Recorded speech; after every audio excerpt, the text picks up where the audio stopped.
What's up, cousins? I'm gonna tell y'all something right now while we talking about this SmackDown. I'm gonna have some questions I need y'all to answer. And y'all do a pretty good job of helping me understand some things.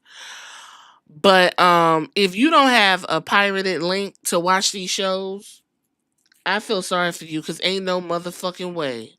Ain't no motherfucking way. 3 hours.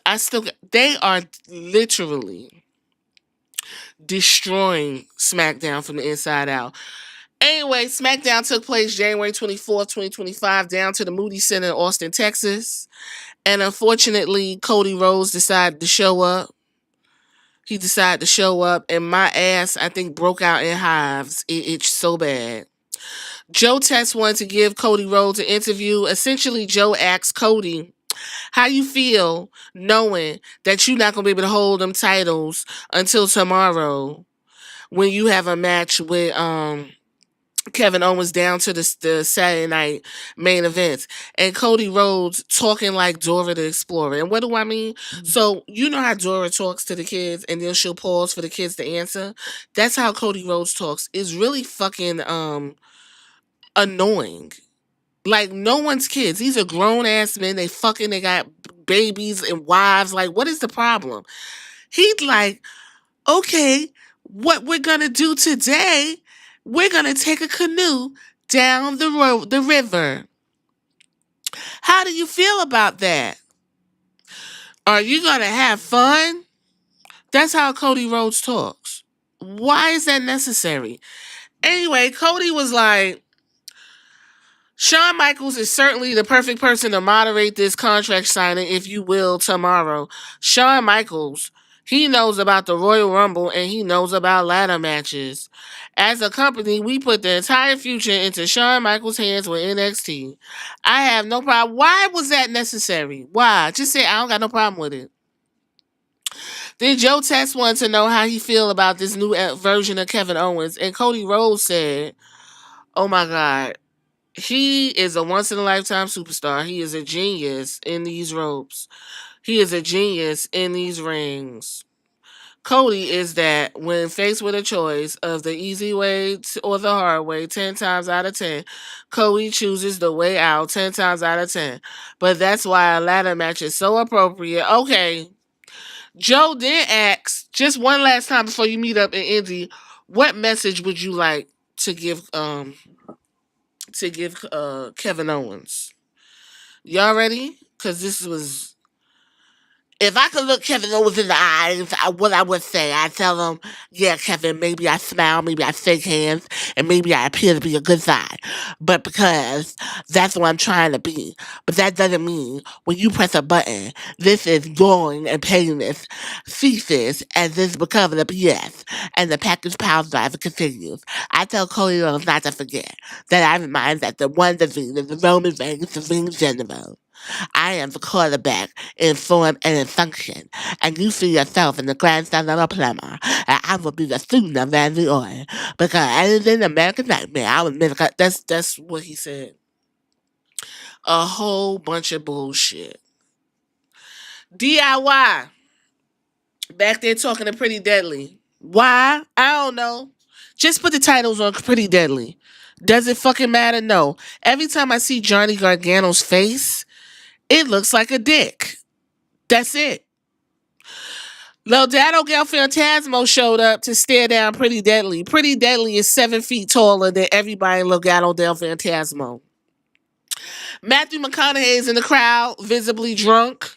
Either that or is super hot in the arena. First match of the night, Motor City Machine Bums. I like that one. The Motor City Machonas versus Pretty Deadly. Boop bop bip bip. Motor City Machine Guns win with Pitfall. We head back to Nick Aldis' office. The Miz is now on SmackDown. And The Miz also wanted to remind you all that the Y6 is on SmackDown too. Did you know that? The Miz also admitted that he was the one that got the Y6 moved to SmackDown. So I don't know if Karrion Kross is going to slink his old boring ass over to SmackDown to confront The Miz about lying to him on Raw. Of course he is. Why not? Braun Strowman and Jacob Fatu going to be down to the Saturday night main events.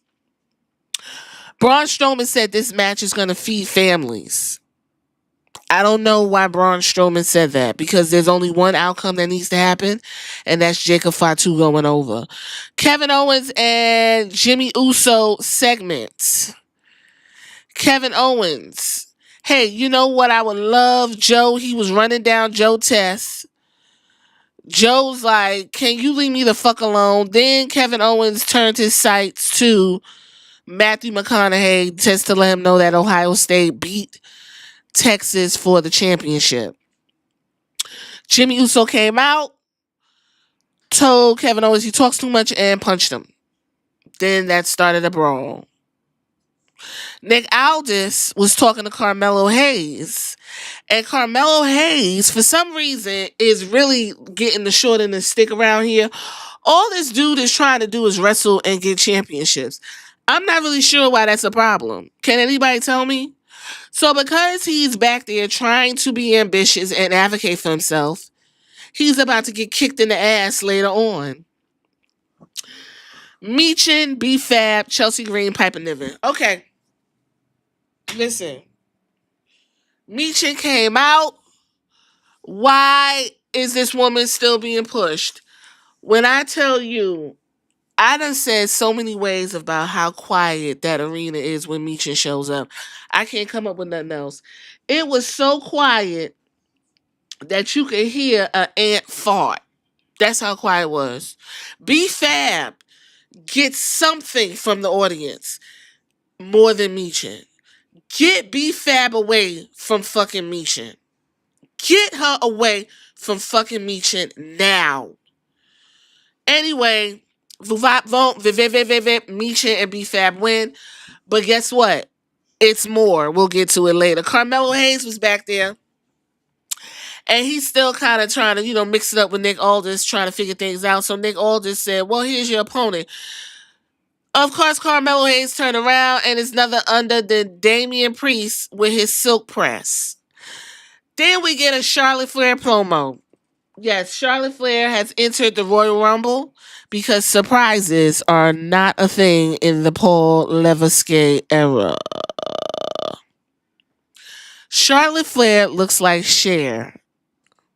Charlotte Flair looks pulled tight and tucked and nipped. Charlotte Flair looks older than she actually is. Charlotte Flair will be winning the Royal Rumble. And Charlotte Flair probably will be going after Rhea Ripley because that's what we asked for. No, we didn't. Tiffany Stratton, Rhea Ripley, Nia Jax, Bianca Belair, Naomi, Liv Morgan. I want to settle in this for a minute. I want to let this little part breathe for a second. I want to remind y'all, okay? These women are married. These women are in relationships. These women have kids. They're moms, stepmoms. They fucking... I don't know if Nia Jax is fucking like that, but either way, she done got her shit split once or twice in her lifetime. They get their period. They do all kinds of shit. They got so much depth in their life that could literally be a reason for a storyline that can actually captivate the audience. But you know what we get? We get Tiffany Stratton. Once again, I'm the center of everybody's attention because next week at the Royal Rumble, 30 women will be fighting for a chance to face me at WrestleMania. And guess what? It's going to be running on Tiffy time. Rhea Ripley. Tiffy, look, I know you're still new here, but I just wanted you to know that I'm a women's champion too. So champion to champion, I kind of want to say that I respect you and what you did to Nia, but it's not going to compare what I'm going to do to her Saturday night. Funny thing is Tiffany actually has the top title in WWE for the women's.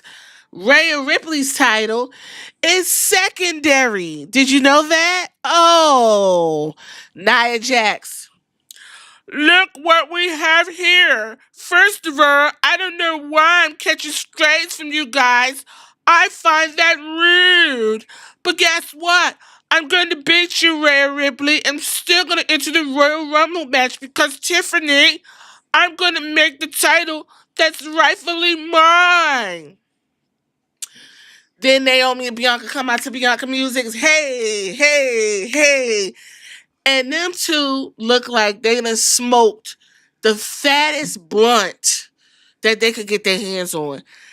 They was bumbling and stumbling all over that fucking mic. It wasn't funny. It wasn't cute. It was actually embarrassing. Naomi, can you believe this, B? This ring is filling up really quick. But that's why we came out here to say that I will be entering and I'm going to win. And Bianca, you know what, Naomi? I like that, except for one thing. I'm here to tell you one that I'm officially entering and I'm going to win. Naomi, well, you right. I'm going to win. But if I don't want to win, you going to win. Bianca, well, one of us is going to win, and that's all that matters. Naomi, yeah, definitely none of them winning, Bianca. And definitely not Nia Jax. No, she ain't going to win. Why did it have to happen? It got better, y'all. It got better. Liv Morgan. Well. All right, Cal, look what we have here. We have the girl who lost her man to a real woman. That's me. Oh, I'm talking to you, Rhea. And when we have the wannabe Liv Morgan doppelganger holding a title that would look way better on me. That's you, Tiffany. And then we got a ring full of women declaring themselves for the 2025 Royal Rumble match. I'm the only woman in this company that I can declare a victory for the that's why the fuck was we going through this? Why is this women's division in this predicament on SmackDown? The Raw women's division is no better. I am no longer calling this a women's division. We have returned to the Divas era. These are divas. No respect, no disrespect. No disrespect. These are divas. Rhea Ripley, Bianca Belair, Naomi versus Nia Jax, Liv Morgan, Candice LeRae, Raquel Rodriguez on the apron. 6-woman tag match. It was cute. Hey, KOD, don't do that. Roll up. And Nia, Liv Morgan, Candice LeRae, ran with a pinfall, and Bianca took the pin, by the way. Michin informs Chelsea Green that I'm getting one final crack at that title next week, okay? And you better get you, girl. If Michin don't win that title next week, she is done-zo. You hear what I'm saying? Done. Stick a fork in her. Fried. 4th match, Johnny Gargano versus Tommaso Ciampa. With Tommaso.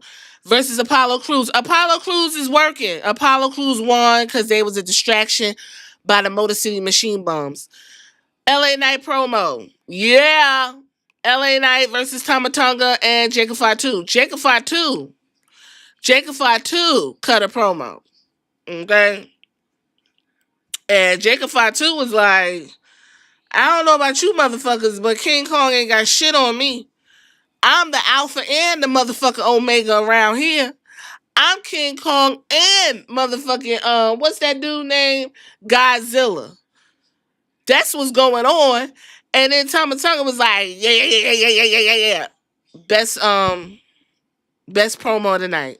Next to LA Knights. Boop bop bop bing boom boom. LA Knight wins. Braun Strowman came out. We had a little back and forth with Braun Strowman and Jacob Fatu getting ready for their match on Saturday night's child. The Miz wanted to form an alliance with A-Town Down Under. However, the A-Town Down Under is now going to Raw.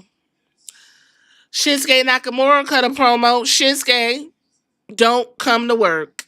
He's going to be in the Royal Rumble, by the way. Damian Priest versus Carmelo Hayes. Whoa. Damian Priest wins. Royal Rumble DIY will put their tag team titles on line against the Moral Machete Michonne in a 2 out of 3 falls match for the tag team championships. Who the fuck asked for that? Maybe you put the titles on Pretty Deadly, so when the Street Profits come back, they can fight with Pretty Deadly, because there's actually a reason for the Street Profits to be upset with Pretty Deadly. But what the fuck? Why am I even bringing up the Street Profits? At the Royal, next week we got Pretty DIY and Pretty Deadly battles. The Motor City Machine Bums versus La Garza and the 8-man tag team champion. Liv Morgan is fighting with Naomi. Carmelo Hayes is fighting with Jimmy Uso. Did Liv Morgan go to Smackdown? I'm confused. Because why is she not in that little fuck house over there with Judgment Day? Why is she on fucking SmackDown? I'm so... Hall of Famers Mark Henry and Michelle McCool are in the building. Who gives a fuck? Damian Priest runs into Cody Rhodes in the back. Rhodes is glad that Priest is on the blue brand. Priest says he'll see the champ soon. Lord, if this is who we have to watch after Kevin Owens loses, baby, it's gonna be a sad day on SmackDown. Do you know how boring that shit is gonna be? Picture it. I'm Puerto Rican, grew up in the Bronx, and I came out the gutter. Well, I hear what you're saying, Damien, but I'm half Cuban. Andrade El Tejido, Andrade Cien Almas. Okay, actually. Miz was like, I'll help you. Andrade was like, it's a good idea. Let me go find somebody. His bitch is coming on the show. She can help him. Jimmy Uso runs into Carmelo Hayes, and for whatever reason, Jimmy is now using his brother's yeet gimmick. Oh, wait a minute. It's no yeet. But I don't understand why he's still doing no yeet. Y'all explain that to me. I know that was the gimmick when he was a heel against his brother. So he's still no yeeting and the audience is yeeting. I don't get it. Stop doing that. Kevin Owens versus Jimmy Uso. Bam, bam, bam. Kevin Owens wins by pinfall. And while all of that is happening, we get Cody Rhodes running out and doing his little on-site punch, punch, punch, punch, punch, beating up Kevin Owens, and then we fade to black. That's literally your SmackDown, guys. Catch you on the next one. And if you made it this far, yes, Saturday night main event will be reviewed later.